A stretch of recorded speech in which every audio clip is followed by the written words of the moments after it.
سنیے یہ خدا کے بیٹے خدا کی بیٹیوں کی بات ہے خدا کی کلیسیا کی بات ہے بلک بادشاہ نے بلام نبی سے کہا کہ تو جا کر اسرائیل پر کیا کر دے لعنت کر میں تجھے کیا کروں گا پیسہ دوں گا دور حاضروں میں بہت سارے خادم پیسے کی لالچ میں جو خادم ہے بھی نہیں جن کی کوئی بلاہٹ نہیں ہے جن کی کوئی خدمت نہیں ہے جن کو خدا بلاتا نہیں ہے پیسے کے لالچ کے اندر وہ عجیب و غریب حرکتیں اور عجیب و غریب کام کرتے ہیں یہاں پر خدا نے بلام نبی کو منع کیا کہ تو ایسا نہ کر یہ میری قوم ہے یہ میرے لوگ ہیں اور تو اس بادشاہ کی بات کو نہ مان لیکن دوسری دفعہ پھر جب اس کو اور زیادہ لالچ دیا گیا وہ چل پڑا اپنی گدی پر سوار ہو کر غور سے آپ سنیے گا کلام خدا میں یہ ایسا مرکزی خیال ہے جو ان تمام مرکزی خیالوں پر غالب ہے اور جو ہماری مرکزی آیت ہے ان کا یہ خوبصورت جواب ہے کہ ہم خدا کے لوگ کس طرح خدا کی فرمانبرداری اور تابعداری کریں اور خدا موت وسیلہ سے ہمیں کیسے اپنی برکات سے معمول کرے کلام خدا میں لکھا ہے کہ جب وہ اپنے گدی پر سوار ہو کر اسرائیل پر لعنت کرنے کے لیے جا رہا تھا تو اس گدی نے کیا کیا آگے دیکھا کہ موت کا فرشتہ کھڑا ہوا ہے اور اس نے آگے جانے سے انکار کیا بلام نبی نے کیا کیا اس کو مارنا شروع کیا اس کو اس قدر مارا جو بیان سے باہر ہے پھر وہ اور ایک راستے سے چل پڑا لیکن ادھر بھی آگے موت کا فرشتہ کھڑا تھا اور وہ اس کو لے کر کھیت میں چلی گئی بلام نبی کو بڑا غصہ آیا اور اس کو زور زور سے مارنے لگا پھر اس نے اس کو راستے پر ڈالا اور پھر جب آگے جانے لگا تو ایک ایسے راستے میں جہاں پر نہ ادھر راستہ تھا نہ ادھر راستہ تھا اور نہ وہ ویسے گھوم سکتی تھی اس نے کیا کیا وہ بیٹھ گئی اور بلام نبی نے کیا کیا اس قدر شدت کے ساتھ اس پر ظلم کرنا شروع کیا اس کو مارنا شروع کیا جو بیان سے باہر ہے جانور کو اس نے اپنے لالچ میں اس حد تک لگے گا اس حد تک مارا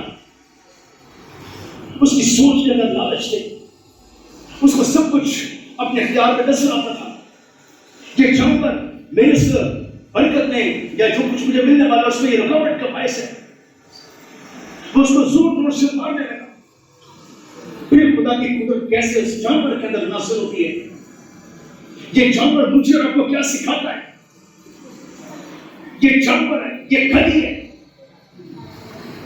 آپ اس میں اور اپنے آپ میں کیسے فرق محسوس کر سکتے ہیں یہ جانور ہے یہ گدی ہے ہم خدا کے بیٹے ہم خدا کی بیٹیاں ہمارے لیے کفارہ دیا گیا ہمارے لیے نجات کا ایک بھاری پہلو خدا نے اپنے کلام مقدس سے پیش کیا خدا نے اپنے بیٹے کا لہو بہا دیا ہمیں اعلیٰ مرتبہ اعلیٰ رتبہ عطا کیا ہم اس کے دوست بن گئے اس کی بیٹے بن گئے لیکن فرمانبرداری کیا ہے شاید یہ پاسبانوں کے لیے اور دور حاضر کی کلیسیوں کے لیے خوبصورت پہلو ہے جو لمبی لمبی دعائیں تو کرنا جانتے ہیں غیر زبانوں میں بات کرنا تو جانتے ہیں لیکن خدا کے ساتھ وفاداری اس کی فرمانبرداری کرنا نہیں جانتے آپ دیکھیے ذرا شاید یہ جس طرح اس نے میرے دل کو توڑا میری دعا ہے کہ خدا آپ کے دل کو اس کلام کی وسیلہ سے اور اس جانور کی وسیلہ سے توڑ دے آپ دیکھیے ذرا 24 آیت سے پھر اس پہ پڑھیے گیت کی کتاب 22واں باب ہے دیکھیے ذرا تب خداوند کا فرشتہ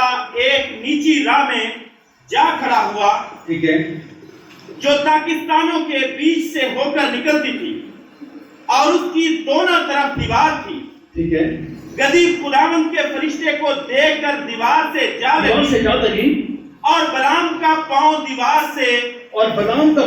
سے بچایا آیت نمبر 28 سے پڑھیے ذرا تب خداوند نے گدی کی زبان کھول دی گدی کی زبان کھول دی اور اس نے بلام سے کہا میں نے تیرے ساتھ کیا کیا ہے کیا تو نے مجھے 3 بار نہیں مارا بلام نے گدی سے کہا اس لیے کہ تو نے مجھے چڑھایا کاش میرے ہاتھ میں تلوار ہوتی تو میں تجھے ابھی مار قتل کر دیتا مار ڈالتا گدی نے بلام سے کہا غور سے سنیے گا گدی نے بلام سے کہا کیا میں تیری وہی گدی نہیں جس پر تو اپنی ساری عمر آج تک سوار ہو کر سفر کرتا رہا کیا میں تیرے ساتھ پہلے کبھی ایسا کیا میں نے پہلے کبھی تیرے ساتھ ایسا کیا اس نے کہا نہیں